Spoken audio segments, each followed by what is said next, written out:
Bonjour bien-aimés dans le Seigneur. Jean chapitre 6, le verset 35. Jésus le pain de vie. Waouh! Et notre Seigneur a eu une forte discussion avec ses interlocuteurs, ses adversaires. Ce qui est tout à fait logique par rapport à la logique humaine, la logique physique.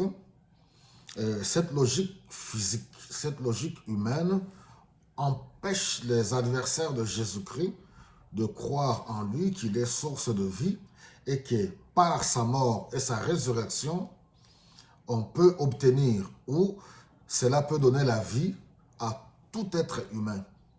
Ça, c'est la logique des hommes. Et une fois de plus, j'aimerais encore nous interpeller.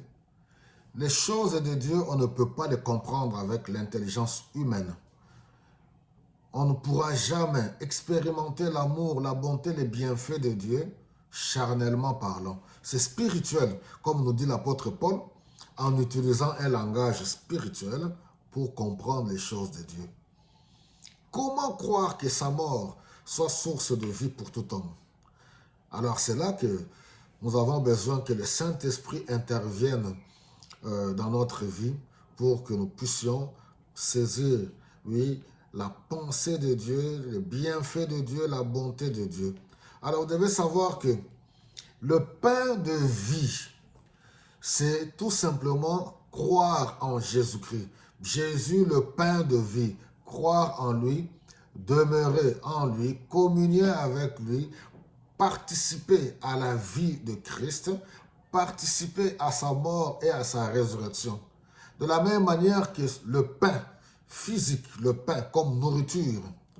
Sans ce pain, il est pratiquement impossible de vivre, physiquement parlant. De la même manière, sans Jésus-Christ, qui est le véritable et l'unique pain de vie qui est descendu du ciel, complètement différent de la manne qui est tombée dans le désert, dans l'ancienne alliance, bien que c'était l'ombre des choses à venir.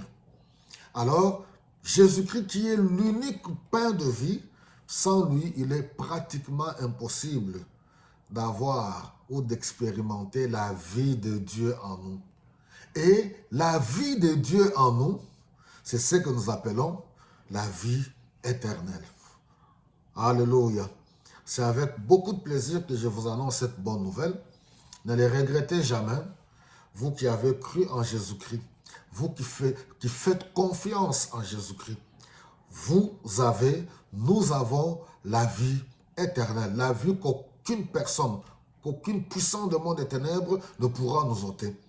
La vie qu'aucun être humain, aucune puissance de ce monde, aucune circonstance ne pourra nous ôter. La vie que même l'or, l'argent et que sais-je encore, rien ne peut nous ôter cette vie, car Jésus-Christ est l'auteur de toutes choses, il est la vie éternelle.